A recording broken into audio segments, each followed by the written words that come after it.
Sir, sangayon ba kayo na hindi ka yung 5-6? Yung ano? 5-6 5-6. po. Hindi po kailangang i-legalize yan. Under and based on a Supreme Court decision, dineclare na po nilang hindi constitutional at hindi applicable ang usury.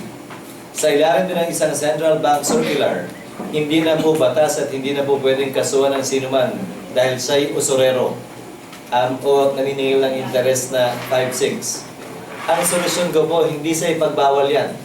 Ang solusyon, magbigay ng window para makapangutang sa mas murang halaga, bagaman walang collateral, ang mga kababayan nating nangangailangan para hindi kailangan kumagat, pumatol sa 5-6. Pero sa ilalim ng umiiral na batas, hindi po siya bawal at illegal ngayon. Dahil na nga, gaya na nasabi ko, sa pag-float ng interest rate ayon sa desisyon ng Bangko Sentral.